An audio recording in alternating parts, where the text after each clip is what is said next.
Fine एक बहुत ही जानने वाला लड़का था। उसे नई नई चीजें करना बहुत पसंद था।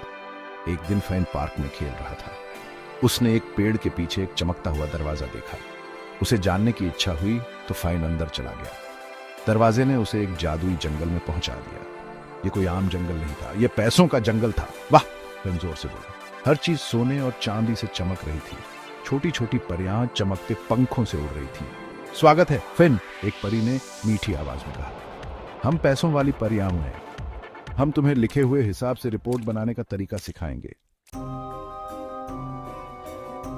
फाइन कुछ समझ नहीं पा रहा था। लिखे हुए हिसाब से रिपोर्ट? उसने पूछा। यह क्या होता है? परियां खिलखिलाकर हंसने लगी। यह वो तरीका है जिससे हम पैसों का हिसाब रखते हैं, उन्होंने समझाया। उन्होंने फैन को एक बहुत बड़ी किताब दिखाई। यह लेन देन की किताब है, उन्होंने कहा। जब भी पैसे दिए या लिए जाते हैं हम उसे लिख लेते हैं। एक परी ने एक लिखी हुई बात की तरफ इशारा किया। देखो, फैन ने $2 में एक आइसक्रीम कोन खरीदा। हमने इसे यहाँ लिखा है। फैन की आंखें बड़ी हो गईं। तो आप सब कुछ लिख लेते हैं? उसने पूछा। हाँ, परी ने खुश होकर कहा। हर खरीद, हर बिक्री, सब कुछ। परियां फैन को जंगल में और अंदर ले गई। उन्होंने उसे चमकते हुए चार्ट और ग्राफ दिखाए। लेन देन की किताब से मिली जानकारी से हम यही करते हैं, एक परी ने समझाया। हम इसे रिपोर्ट में बदल देते हैं। फिन ने अपना सिर खुजलाया। रिपोर्ट? उसने पूछा। आपको रिपोर्ट की क्या जरूरत है? परी मुस्कुराई। रिपोर्ट हमें यह समझने में मदद करती है कि पैसों का इस्तेमाल कैसे हो रहा है, उसने कहा। देखो, इस चार्ट से पता चलता है कि आज नींबू पानी से ज्यादा लोगों ने आइसक्रीम खरीदी। Gap 3S। फिन ने सीखा कि लिखे हुए हिसाब से रिपोर्ट बनाने के कुछ चरण होते हैं। सबसे पहले हम जो कुछ भी खरीदते और बेचते हैं उसे लिख लेते हैं।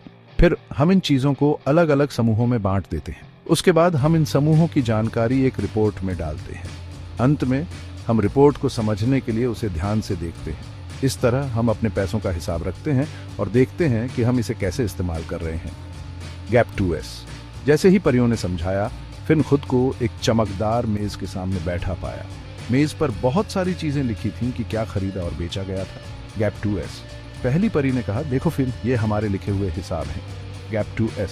दूसरी परी ने कहा, अब हम इन्हें अलग अलग तरह की चीजों में बांट देंगे। Gap 2S। तीसरी परी ने कहा, अंत में हम इन सबको मिलाकर एक रिपोर्ट बनाएंगे। फिन ने देखा कि सब कुछ सही जगह पर रखा था। उसने समझा कि यह कितना जरूरी था। Gap 2S। वाह, मुझे यकीन नहीं हो रहा, फिन ने कहा। यह समझना सचमुच आसान है। Gap 2S। परियों ने मुस्कुराते हुए हाँ में सर हिलाया। हाँ फिन, अब तुम भी यह करना जानते हो। फिन ने पूरा दिन पैसों वाली परियों के साथ बिताया। उन्होंने उसे लेन देन लिखने और उनसे रिपोर्ट बनाने का तरीका दिखाया। उसने सीखा कि पैसों का हिसाब रखना कितना जरूरी है। जैसे ही सूरज डूबने लगा, फिन के घर जाने का समय हो गया। वाह! पार्क में वापस आकर फिन जोर से बोला। लिखे हुए हिसाब से रिपोर्ट बनाने का तरीका बहुत अच्छा है। उसने सीखा कि भले ही यह सुनने में मुश्किल लगे, लेकिन यह असल में काफी आसान और जरूरी है।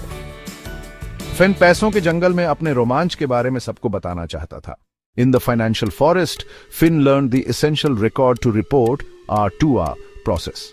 पैसों का सही हिसाब रखने और समझदारी से फैसले लेने के लिए यह तरीका बहुत जरूरी है। फिन ने R2R प्रोसेस के साथ जरूरी स्टेप्स खोजे। Step 1, recording transactions. पैसे के सारे लेन देन को ध्यान से लिखना जरूरी है। Step 2, classification.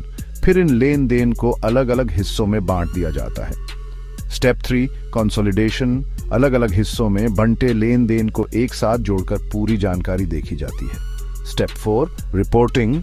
इस पूरी जानकारी को रिपोर्ट में बदल दिया जाता है। Step 5, analysis. पैसे के मामले में कैसा चल रहा है यह जानने के लिए इन रिपोर्ट को देखा जाता है। Step 6, improvement. जो समझ में आया उसके हिसाब से बदलाव किए जाते हैं। Step 7, review. पूरे तरीके को फिर से देखा जाता है और जरूरत पड़ने पर बदलाव किए जाते हैं। फिन को समझ आया कि R2R प्रोसेस को सीखना पैसों के जंगल में नक्शा होने जैसा है। यह आपको पैसे के मामले में सही रास्ते पर ले जाता है और अच्छे फैसले लेने में मदद करता है। इस नई जानकारी के साथ फाइन को लगा कि वो पैसे के किसी भी मामले को समझ सकता है। फाइन ने पैसों वाली परियों से बहुत कुछ सीखा। उन्होंने उसे बजट बनाना सिखाया। बजट बनाने से हमें पता चलता है कि कितना खर्च करना है और कितना बचाना है। फिन ने जाना कि हमें अपनी कमाई और खर्च लिख लेने चाहिए। फिर देखना होता है कि कहां पैसे बचा सकते हैं। पैसे समझदारी से इस्तेमाल करो और भविष्य के लिए बचा कर रखो। बजट बनाने का मतलब है समझदारी से चुनाव करना और आगे की योजना बनाना। फिन को लगा कि अब वो पैसे की किसी भी मुश्किल का सामना कर सकता है। पैसों के जंगल में सूरज डूब गया। फिन अपने रोमांच के बारे में सबको बताने के लिए तैयार था। वो घर के लिए निकल पड़ा, जो सीखा था उसे इस्तेमाल करने के लिए उत्सुक। सो fins aced budgeting and now it's time to tackle accounting entries. ये एंट्रीज हमें अपने पैसों का हिसाब रखने में मदद करती है। इस पार्ट में हम कम से कम 10 उदाहरण देखेंगे। सबसे पहले तनख्वाह का दिन। फिन को उसके काम के पैसे मिले। हम इसे डेबिट कैश और क्रेडिट सैलरी लिखते हैं। दूसरा किराया। फिन ने अपना किराया दिया। हम इसे डेबिट रेंट एक्सपेंस और क्रेडिट कैश लिखते हैं। तीसरा बिजली का बिल। फिन ने बिजली का बिल दिया। ये डेबिट इलेक्ट्रिसिटी एक्सपेंस और क्रेडिट कैश है। चौथी एंट्री सामान खरीदना। फिन ने अपने काम के लिए सामान खरीदा। हम इसे डेबिट सप्लाईज और क्रेडिट कैश लिखते हैं। पांचवी एंट्री बिक्री। फिन ने कुछ कपड़े बेचे। हम इसे डेबिट कैश और क्रेडिट सेल्स लिखते हैं।